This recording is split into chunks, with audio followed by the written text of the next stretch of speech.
عملت جمبري كداب، جمبري من غير جمبري، جمبري ب20 جنيه يا جماعة، معاكم الشيف أبانوب والنهارده هاديكوا بقى بديل الجمبري الكداب، يلا بينا نبدأ بس اعملوا لايك وكومنت وكمان شير. أول حاجة باجيب بسارية، الكيلو ب30 جنيه يا جماعة ولا ب20 جنيه، رخيصة جدا.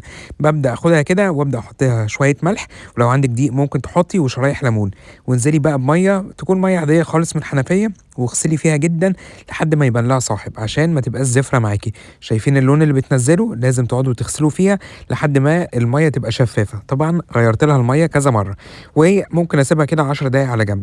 بعمل لها بقى الخلطة بتاعتها. ايه هي؟ عندي كده توم مفروم تمام وهريسة شطة، دول بقى اللي هيدوا طعم حلو للجمبري بتاعنا. وابدا بقى انزل بقى بشوية من الملح وكمان شوية من الكمون وشوية من الكزبرة الناشفة، ولو عندك شوية شطة او بابريكا حطي. وعندي كده ليمونه بدات اعصرها، هي ما فيهاش عصير مي، يعني ما فيهاش عصير ليمون مش عارف ليه. المهم يعني جبت لي شويه ليمون تانيين، وحطيت كمان ايه حوالي ربع كوبايه من الميه، وخدت بقى ايه البسارية بتاعتي. وعندك بقى طريقتين، ممكن تمسكي واحدة واحدة تنضفيها، تشيلي كده الراس وتشيلي الحاجة اللي جواها، او ممكن تسيبيها بقى تشتغلي بيها زي ما هي، وبعد كده في الاخر خالص تبداي ايه تشيلي الراس بعد ما تتحمر. تمام، طبعا الاسهل واحنا بناكل نشيل الراس. هبدأ بقى ايه اقلب بقى الخلطة بتاعة البسارية مع البسارية اللي هو الجمبري الكداب بتاعنا، وممكن اسيبها بقى ايه في التتبيله ليله كامله، ساعتين 8 ساعات اللي انتوا عاوزينه. شايفين الحلاوه والجمال؟ وعلى فكرة في ناس بتاكلها بالراس بتاعتها. هبدأ بقى أعمل الخلطة بتاعتها. عندي بقى إيه ده دقيق يا جماعة، أحط كده شوية من الدقيق معاه رشة من الملح والكمون وكمان شوية من البابريكا والكزبرة الناشفة. طبعا الخلطة دي هتدي طعم حلو للبسارية. في ناس هتقول لي مش هتحط نشا، ممكن أحط نشا بس أنا مش عايزها مقرمشة قوي.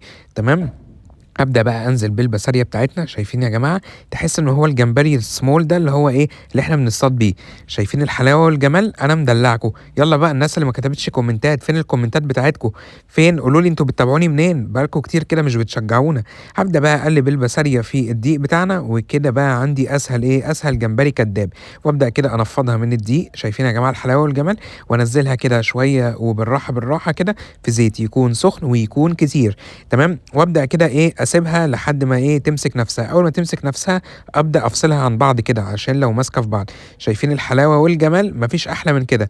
اول بقى ما تاخد اللون الذهبي كده هبدا كده اشيلها وابدا احطها فين؟ في صينيه او ممكن في مصفى تصفي الزيت بتاعها. شايفين اللون؟ تحس انه جمبري فعلا، اللي هو الجمبري الصغنن ده.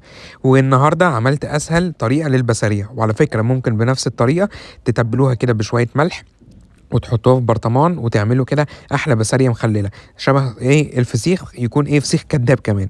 النهارده لا عملت الجمبري الكداب. يا رب الوصفه تكون عجبتكم، ولو عجبتكم اعملوا لها لايك وشير ولكل حبايبكم. باي باي.